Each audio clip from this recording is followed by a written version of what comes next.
Olá, alunos! Vamos iniciar mais uma aula de matemática da semana. Hoje nós vamos falar a respeito de expressões numéricas, só que com problemas, ou seja, nós vamos discutir quais seriam os textos que nos remetem à expressão numérica, como a gente fazer a interpretação desse texto. Esse é o fechamento desse contexto de expressões numéricas para que a gente possa seguir adiante nos demais trabalhos, certo?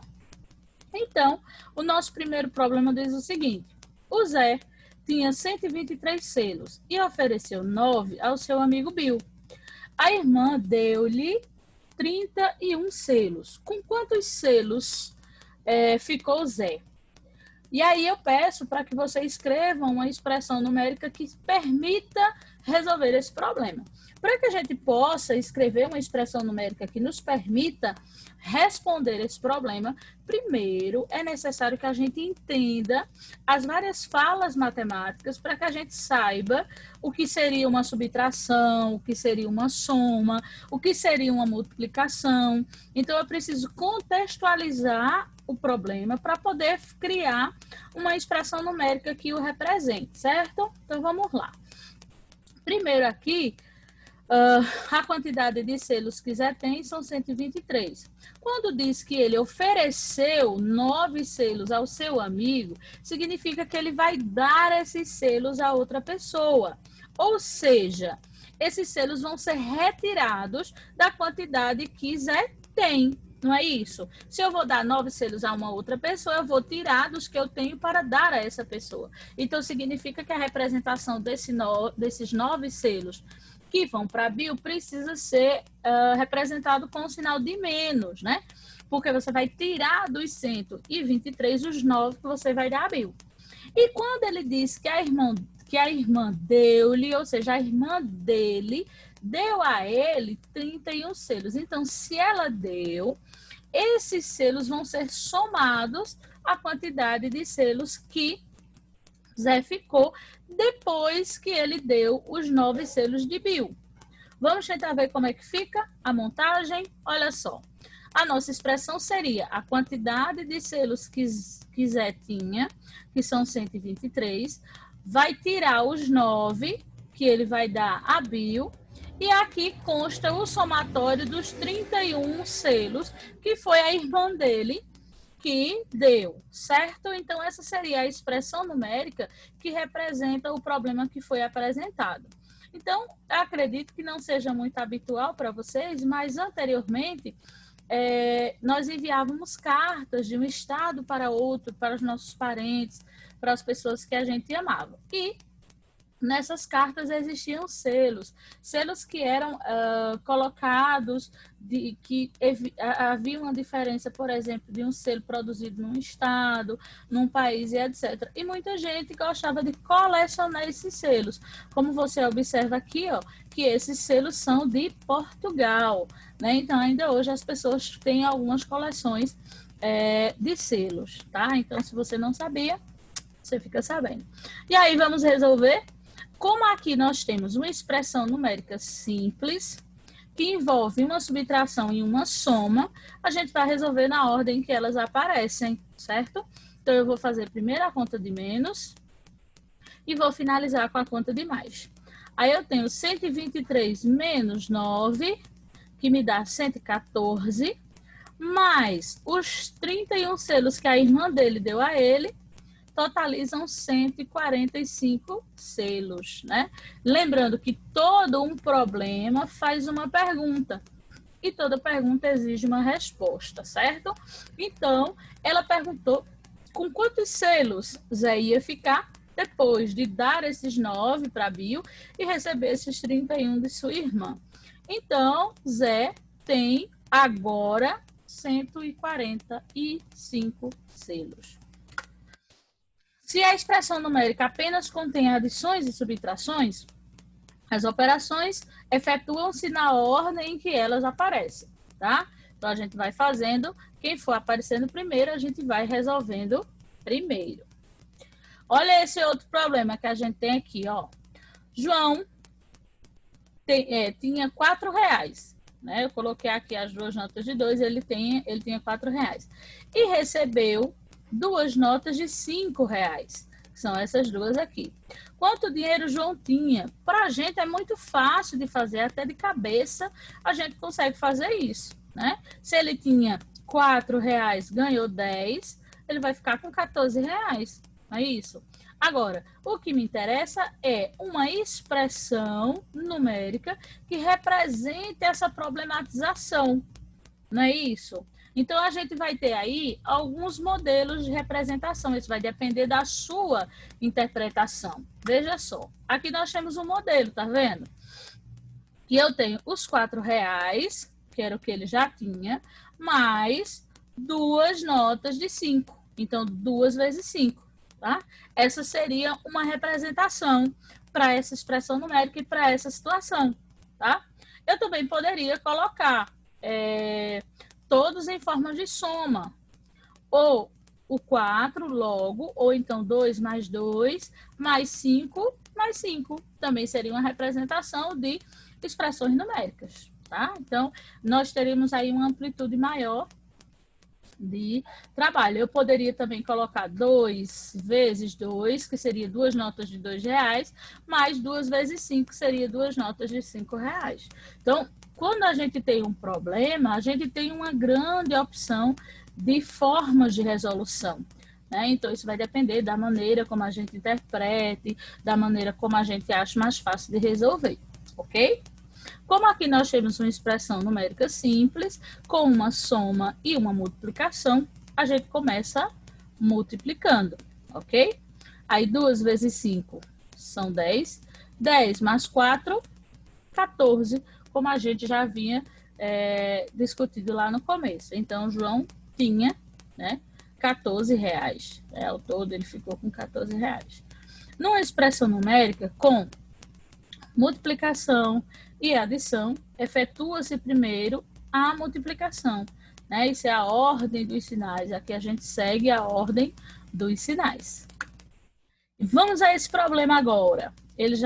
Você vê que a gente vai elevando o nível de interpretação e de dificuldade para fazer com que seu raciocínio vá trabalhando e se habituando com esse tipo de contextualização. Então, eu tenho aqui, ó, comprei 3 litros de azeite a R$4 o litro. Se eu paguei com uma nota de R$20, quanto eu recebi de troco? Ok? Então, vamos ver que expressão numérica é essa que a gente vai desenvolver. Será que essa expressão numérica precisa de algum símbolo para que a gente saiba por onde a gente começa o nosso trabalho, ou não precisa de símbolo? E aí, como será que você interpreta esse problema? Né? Então, quando você estiver assistindo essa aula, seria interessante que agora, nesse momento do vídeo, você parasse e tentasse você fazer as suas próprias interpretações, tentasse ver como você interpretaria esse problema, e aí depois você dá seguimento para ver um dos modelos, né? Aqui a gente tem, ó, os R$20, que foi a nota que a pessoa tinha, foi a nota que a pessoa pagou, não é isso? Menos 3 vezes 4, ou seja, foram 3 litros de azeite a R$4 cada um deles, tá? Isso aqui é uma forma de resolução. Eu poderia também ter colocado 3 vezes 4, entre parênteses, menos 20, né? Mas, de toda forma, em qualquer lugar que você colocasse, por ele ser uma multiplicação, a gente iniciaria o trabalho por ele, tá? Mas aí você poderia mudar, aí dependendo da sua interpretação, a localização desses números, né? Poderia ser 3 vezes 4 menos 20, poderia ser isso aí também para a gente identificar. Mas vamos lá? Se eu tenho uma subtração e uma soma, uma multiplicação, a gente começa multiplicando, né? 3 vezes 4 são 12. Dos R$20, você tira 12, não é isso? Sobram exatamente R$8. Então, ele recebeu de troco R$8. E aí, eu disse a vocês o seguinte, que você poderia ter colocado 3 vezes 4 e ter colocado menos 20 depois. Agora, durante a elaboração, eu verifico se você colocar o 20 depois, vai ficar errado. Por quê? Porque aí o 12 vai ficar na frente, vai ficar positivo, né? E aí esse 20 passa a ser uma dívida, porque ele vai ficar acompanhado de um sinal negativo, né? Então, não funciona. O posicionamento correto dele é aqui na frente mesmo, tá bom, pessoal?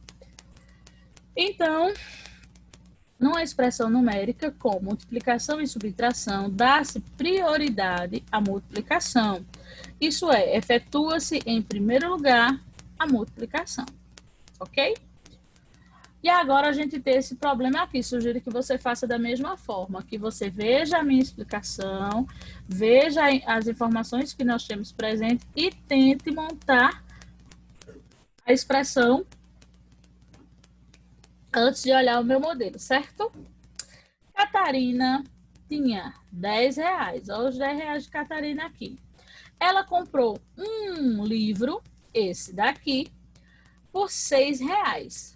E uma caneta por 2. Uma dessas canetas aqui, ela comprou esse livro e uma dessas canetas, tá? O livro custou 6, a caneta custou 2. Com quanto de dinheiro ficou a Karina? Ou seja, com quanto de dinheiro Karina ficou? E aí a gente vai escrever, né, uma expressão que represente isso aí. Como é que a gente poderia fazer? Né? Daria para a gente fazer basicamente o que foi feito anteriormente com o azeite. Não é isso? Tá vendo? 10 menos 6 mais 2. Por que que eu preciso colocar parênteses? Por quê? Porque aqui nós teríamos uma conta de menos e uma conta de mais. Não é assim? E aí, no caso, se a gente não colocar o parêntese, a gente ia começar pela conta de menos. E aí o cálculo ficaria errado. Por quê? Porque a primeira coisa que você vai fazer não é justamente somar o que ela gastou. Você vai somar os R$6 que ela gastou com o livro, mais os R$2 que ela gastou com a caneta. Então, o primeiro passo é você somar o que ela gastou, para que depois você tire do dinheiro que ela tem. Então, por isso que você precisa colocar um parênteses para saber que você precisa primeiro somar o que ela gastou, tá? Então, fique atento a esses pequenos detalhes. Se dentro de uma situação é necessário que você efetue uma soma primeiro, né? Como foi o caso aqui no probleminha de Catarina, né? Então, essa operação que precisa obrigatoriamente ser feita primeiro, se ela não for uma multiplicação, porque aí a ordem dos sinais te manda fazê-la primeiro, então você vai ter que colocar esses elementos entre parênteses, ok? E aí a gente tem 6 mais 2, que são 8. Dos 10 a gente tira 8, só sobram 2. Então, significa que Karina ficou com R$2. Aí você poderia dizer, mas professora, esses exemplos são muito bobinhos, né? São muito fáceis de fazer. Mas é necessário que a gente inicie com problemas mais simples, né? Que a gente vá trabalhando o nosso cognitivo de maneira gradativa, né? Para que a gente possa ir absorvendo esses conhecimentos com uma facilidade um pouco maior, tá certo?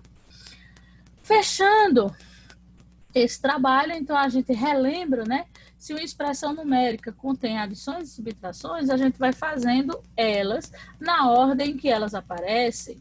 Se a gente tem uma multiplicação, uma adição e uma subtração, primeiro você faz a multiplicação, né? A gente faz divisões e multiplicações na ordem que elas aparecem. Depois é que a gente faz adição e subtração também na ordem que elas aparecem, tá? E se essas expressões tiverem símbolos, que são parênteses, conchetes e chaves, eu preciso saber que eu começo as operações que estão dentro do parênteses, depois eu resolvo os conchetes e aí eu finalizo com as chaves. Essas são as regras que a gente aprendeu até então para trabalhar expressões numéricas, tá bom? E aqui eu trouxe uma atividadezinha simples para vocês. Eu trouxe 6 questões, tá? para que você calcule o valor dessas expressões. Eu não quis problematizar essas expressões. Eu quero simplesmente que você resolva e teste justamente a ordem dos símbolos e a ordem dos sinais, ok? Então, muita atenção na atividade, que aí depois a gente vai fazer a correção uma a uma dessas atividades que foram realizadas, tá certo? Ok, pessoal? Então, bons estudos e eu vejo vocês semana que vem.